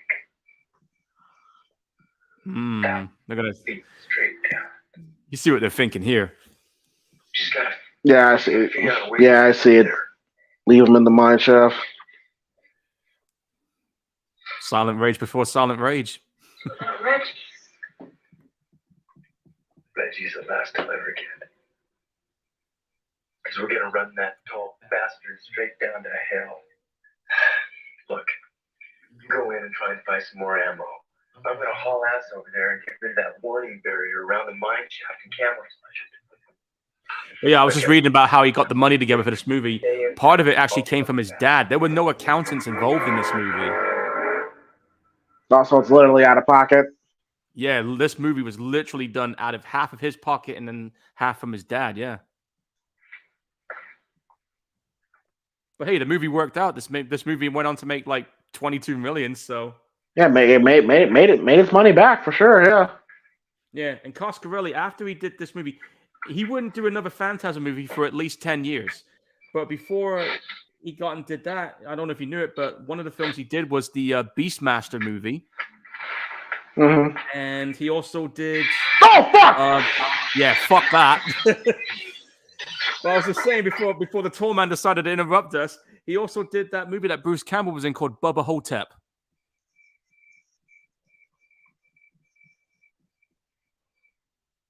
And of course, another one called John Dies at the End.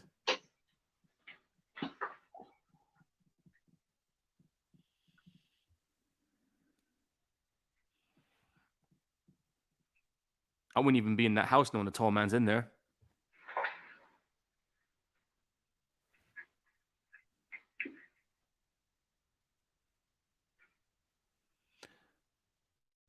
And again, that makeup cut on his face, it's nothing elaborate. It's just a simple cut, but it looks effective. Yeah, yeah.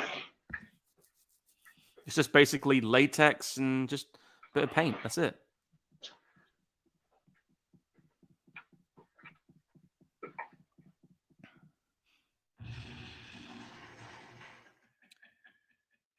Notice his lips wasn't even... Yeah, there's that famous line. Time to run. There's that theme again, kicking into high gear. You'll play a good game, boy. The game is finished. Now you die. Oh shit. I'm not Oh, dealing with that. interesting. He talks when we don't. His mouth don't move. Yeah. Is that how it always? Is that how it is? What, with the whole thing in his mind and everything? Like That's he, the like thing. he. This movie comes at you in ways you wouldn't even expect. Like that whole thing, we hear him talking like he's talking in his head. So it makes you wonder what is going on. Get away! Get away!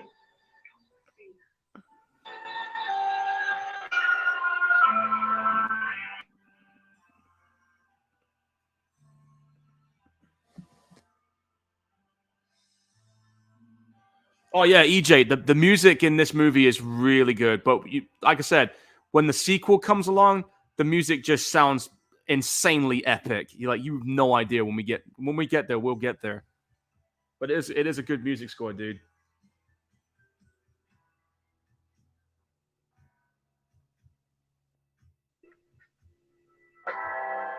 Yeah, I like the music for sure. I think it's great. Oh shit, there he is. Now listen, if I say, listen, look, hey, listen, keep this in mind, folks. If you see a fine white woman in the woods, get away. Yeah, because it's this dude, really. Oh, got him. He fell. He fell through.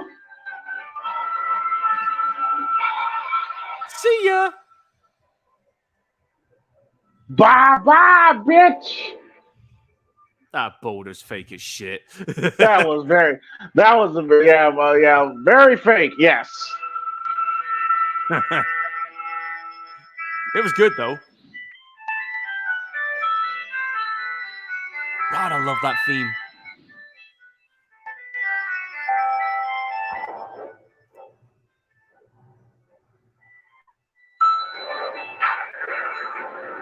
And now he's all of a sudden back in bed. Back in bed. Wait, pay attention to this bit because this bit's gonna catch you out.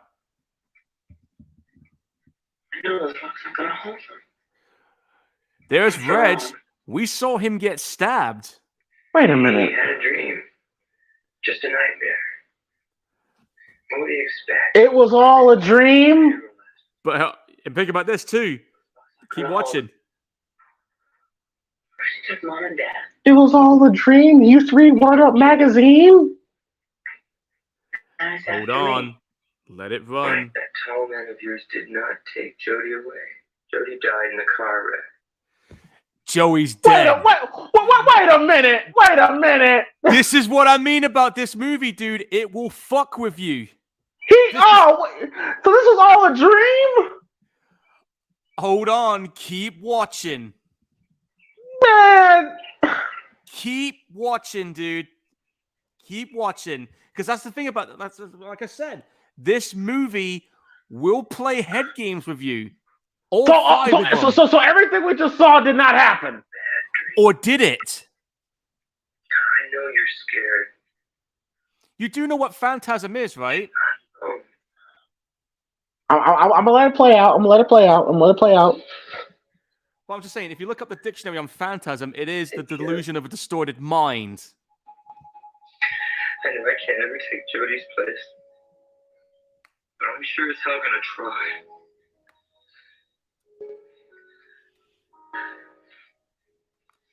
Lee? You know, partner? That's one hell of a nightmare. Scenery. Right? Why don't you and me hit the road for a couple of weeks? Let's go. Well, I don't know. I guess we can figure that one out when we get there. Oh, Reggie's cool. Well, get on upstairs. Go on with a road trip. When the sun comes up. I wish I could just get up and go like that. Don't we all just get up and just go somewhere? Well, I get to do that Anywhere. every February now. I finally got someplace I can go every February now, as you know. Well, there's Joey. Turns out he was dead all this time. Ain't that a bitch? And it was a dream, right? That's some fucking bullshit, though. Or was it? Whoa! Whoa! Was it a dream? Or is this really happening? Woo! And now I bet you want to see the sequel. Oh, There you go. shit! There you go. I told you. Now you know why people talk about this a lot, James. Now you know why it's got the legacy it had and why you're going to see the sequels eventually. Now you know. And I bet you're if that doesn't make you invested for the rest of the ride, you tell me what does. I'll say this though. Nightmare on Elm Street stole their ending from this film. Yep. Like I said, this movie has a legacy. All right, well, that was Phantasm. My first time watching this, and Paul, I'll let you go first. All right. Well, it's been a while since I saw this Phantasm movie, but you can see why this movie has a legacy that it has, because again, this movie was ahead of its time. The characters you actually cared about, the suspense was slow building, but when it got going, it got going. And then, of course, it has a way of playing tricks on you. And that's one of the things I love about this series as a whole, is that you think you know it all, and then it just hits you out of nowhere with a surprise. And that's just the one thing I like about it. Of course, Michael Baldwin playing, of course, Mike. It's hard to believe that they're playing their actual names in this film, but yeah. Michael Is he Baldwin related? Is he related to the actual Baldwins? Let me just check that out. Hold on. I always wanted to check that. I'm going to find out.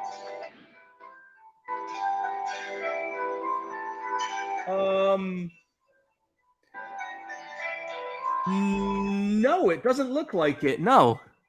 Just a coincidence. It's just a coincidence his surname is that. But yeah, be that as it may. But as you know, like the cast was good in this. The story was great. I like this music. I'm sorry. You're fine, man. You're fine. And as you can tell, James just enjoys the shit out of that music, man, because it is iconic. That theme song is iconic. Any horror fan will know exactly what that is the moment you play that in front of them. But yeah, Angus Scrimm playing as a tall man. You didn't see a lot of him, but you didn't need to in this one. He was left like almost enigmatic, like an enigma. Like you don't know what this dude is about, but we start to learn a little more about him in this movie. And of course, with the sequels on the way, you get to learn a lot more. But this movie is the beginning of what you're going to end up seeing in the next 4 movies, folks. That set the tone right there for what the rest of this ride is going to be like. So all in all, it still holds up to this day, even like 40, 4 years on, it's still a damn good film, and I enjoyed the hell out of it, and it was nice to watch this again. So for me, I'm probably gonna give this 9. It's gonna get a 9 out of 10 for me. It's just a solid gold classic. I'm sure James is gonna have a lot more to say because this was his first time seeing it. So go for it, man. Well, for me, like I said, this is my very first time watching a Phantasm film, and I will say that I enjoyed it. I enjoyed it. I kind of looked at it as, like I said, it kind of reminded me of a Tales of the Crypt episode, Tales of the Crypt, Goosebumps story. That's what it felt like to me. A Tales of the Crypt episode. I first thing first, I enjoy the score. I dug the score for sure. First time listening to the score, so I'm gonna have to like re-listen to it a couple times. But I dug. Very moody, very atmospheric. Sets the tone for the film, which I said earlier. I wish more horror movies did nowadays. Angus Grimm as the tall man. I liked. Very intimidating. Had a very intimidating presence to him. Very mysterious. Didn't really know much about him. But I guess, like I said, I'm assuming, Paul, we kind of learn more as the series progresses. Exactly. But I like how we didn't really know that much about him. It's kind of like with the Michael Myers thing. We don't need to know. Like, really don't need to know. But yeah, I enjoyed Angus Grimm as a tall man. You know, very effective. I thought the direction by Don Coscarelli was really solid. Really liked how he made the most with what he had. Like I said early in the film, he basically rented his camera equipment and had to constantly go back and forth, you know, to rent out the camera place to film the film and get all his shit filmed in a weekend. Exactly. You just know that had to be just hell for him to do. I think it took him a year to finally get this movie in the can. I think he wrote, directed, and produced this film. Yeah, it says here that he wrote it, he produced it. D.A. Coscarelli. That's actually his dad that produced it. But he did write and direct this movie, yeah. And he also did the cinematography and the editing. So he was a one-man film crew here. Oh man, that's you know he was stressed. You know he was stressed out. Hey, I did it for my college short film. I did pretty much all of it in one weekend. You remember that one I did? Yeah, it's not fun. I'm sure that's not fun. It wasn't. But the cinema, the direction was really good. I liked Mike and Jody for the most part. Jody didn't annoy me. I bought them as brothers. The little time with them that we had, kind of relatable. You know, scared of your big brother leaving, especially when that's really the only real. Especially when that's the only real friend that you have. Yeah, they had that natural chemistry they had. Yeah, they did. It's definitely gonna take me a couple more watches to fully like I kind of got an idea what was going on, but I kind of need to watch a couple more times to really kind of, you know, let things, you know, click a little bit. I guess that's a good thing. A movie that requires a couple more rewatches. But hey, for the most part, I liked it. Like I said, it was like I said, it's like to me, it's like watching a Tales of the Crypt, an older Tales of the Crypt episode. That's what it felt like to me, and I loved Tales of the Crypt growing up. So I dug it. What's my rating? I'll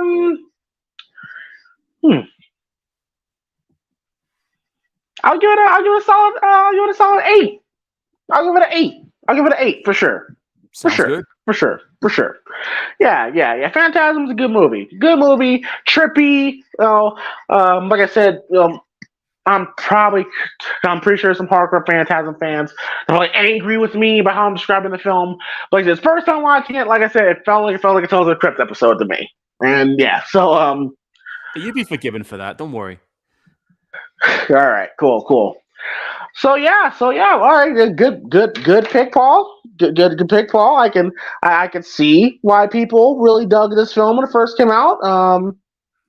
Yeah, Mhm. good pick. Phantasm, thumbs up, I dug it. All right, so that is episode 58 of the Primetime Gorehounds, and for next week, next Saturday, which I'm going to aim for, uh, we are going to be watching a very pivotal film in the era of the second phase of the slasher genre, starring Jennifer Love Hewitt and the lovely Sarah Michelle Gellar, who so damn hot in the film. Yep. I Know What You Did Last Summer will be Nice. the film that we will be watching next week. And Paul, what is your pick? Well, for my pick, I've been thinking long and hard about this one because I've been so busy with everything. But I figured it's time for us to go back to the zombie genre for the next one. So, my next pick, this one holds a special place for me because not only was it the very first zombie movie I ever saw at the age of 4 years old, but it was also the very first horror movie I ever saw in my entire life as well at the age of 4. So, for my next pick, it's going to be George Romero's Day of the Dead. Classic. That's a great pick. Great pick. Like I said, it was the movie that introduced me to zombie horror. I've never looked back since. And it was also the very first horror movie I ever saw at the age of 4. That is the truth, folks. And I'm really looking forward to watching it again because I love this movie so much. All right, so sweet. So next week we got I Know What You Did Last Summer, and next week we got my mind went blank. What was it, Paul? I'm sorry. George Romero's Day of the Dead. Day of the Dead. I'm sorry. Those bumps starting to get to me.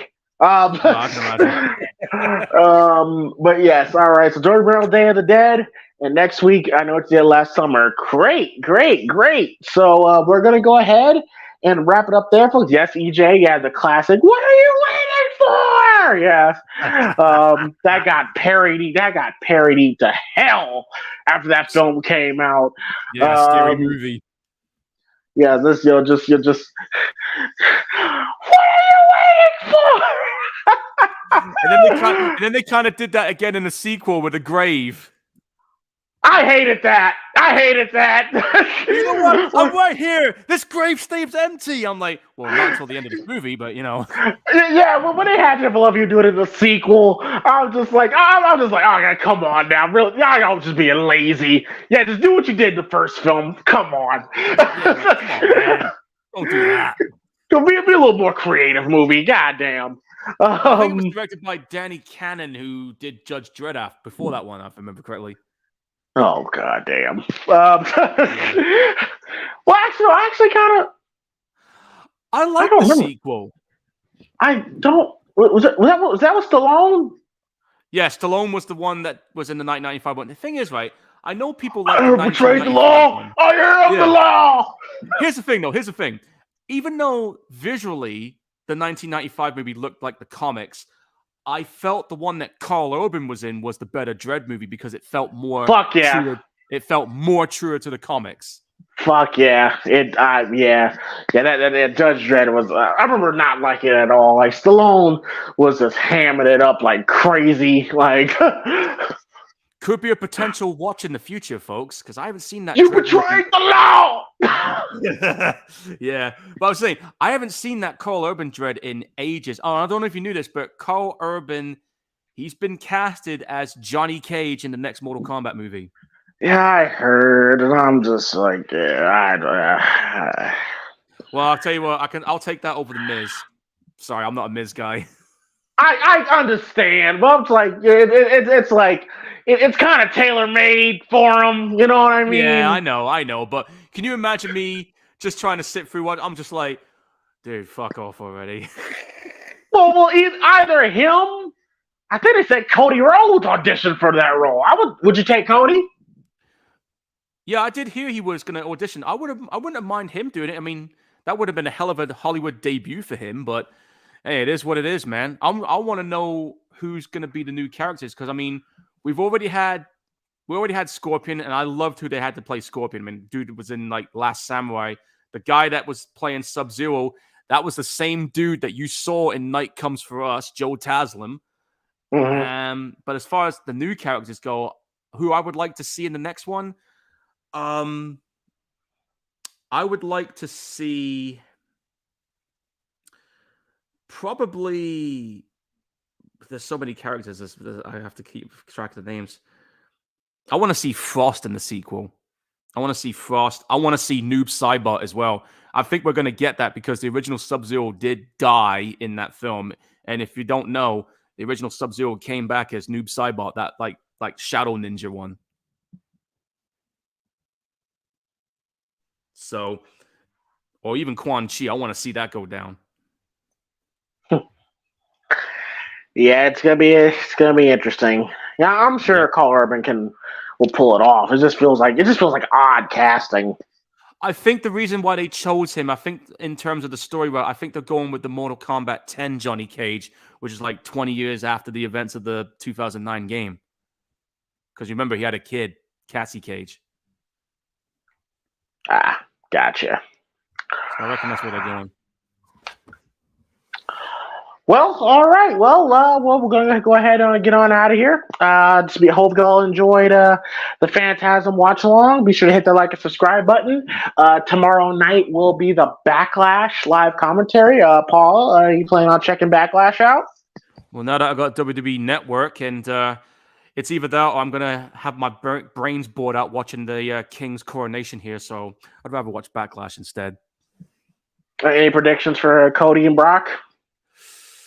Ooh, seeing what I've seen so far in the Raw highlights, my money is on Cody because he needs to have that storyline progress because we got to have him winning that belt. But it looks like from what I've been hearing, they got a new championship belt. I heard they brought the world title back, right? Yeah, MG likes to call it the can't beat Roman belt. Yeah, so I reckon they're gonna have him have that belt instead. I would have preferred him to have the belts that Roman's got, but hey, God forbid they have Roman have that belt too. Can you imagine how fucking mad people would get for that? Well. I don't know if you saw my video about that. It's like I hope they don't put Cody in that tournament. I don't want Cody anywhere near that championship. No, me neither. The rumor is that they're gonna save the rematch for Roman and Cody for WrestleMania next year, and I'm just like, bro, you think people will have enough patience to wait that long? Dude, Roman's had the belt for like what, 3 years? I know they're trying to do the 1,000-day mark, but that's over 1,000 days at this point. Over 1,000 days. Yeah, you're really gonna be wearing. And who's to say? And we don't know what's gonna happen. What if Cody gets hurt? What if we get another Sami Zayn situation where somebody catches fire? And in the face, I'm rejecting Cody. It's like you got to strike with an iron's hot, man. And with this whole there's 3 world titles now, and it's like this is why you should have had Cody fucking win, so we wouldn't have this problem. Dude, I've said to you like before WrestleMania happened, they should have done it at that time. They should have done it then. I even said it to you back then. I get it. Like giving Cody everything too soon in the long run would hurt him because we live in a world where we don't like the good guys at all. But we always prefer the anti-heroes, and there ain't nothing wrong with that. We prefer the anti-heroes. Yes, like we don't like good clean cut baby faces anymore. That's why I didn't like Cena. Yeah, they didn't like Cena, and I think Cody's better than Cena. But I don't know. I just hope they do the right thing and have Brock. I mean, Brock can take a loss at this point. Well, yeah, obvious. I mean, Cody needs the win. Yeah. I mean, Brock's got nothing to gain, really. I mean, like he's got nothing to gain. He's got nothing to gain. Like, come on, man! Don't have Cody lose 2 big matches in a row because you're really. Thank God the crowd is still behind Cody. Thank God. Yeah. But you let him lose to Brock, and then we have to wait till Mania next year. It's like you're playing a dangerous game. Well, let me tell you right now, if Cody loses at Backlash, do not be surprised when the fans start to show the wear and tear. Because at this point, for me, I'm just like, you know what? If he doesn't win at Backlash, then any hope I may have, off the fucking table. Oh, well, there you go. All right. Well, that's going to wrap up tonight's episode. Like I said, hit that like and subscribe button. Don't forget to watch our other 57 episodes of the Primetime Gorehounds. Last week we did Jaws. We've done Lost Boys, Halloween, Friday the 13th films, some action films. Yeah, so be sure to check those out. It's on the playlist on the channel there. And yeah, see y'all tomorrow night for Backlash. And and just be sure and Paul, the woman did not die. So her pussy has not perished. So thankfully. All right. So thankfully, yes. I was ready. I was ready too. I was ready to pull the trigger. But she was, but she didn't die. She didn't die. So I'm like, okay, all right, never mind. I was gonna have a laughing fit if that happened, man. I mean, we did that last time. I was waiting. I was fiending for it, but not today. Oh yeah. The Reverend was ready, but we still. Hey, we saw some boobs. Check some nice boobs. So yeah, you definitely got that. All right, y'all. So we'll see y'all next week for I Know What You Did Last Summer. Have a great weekend, and I'll see some of y'all tomorrow night. And we are out. Peace. Laters.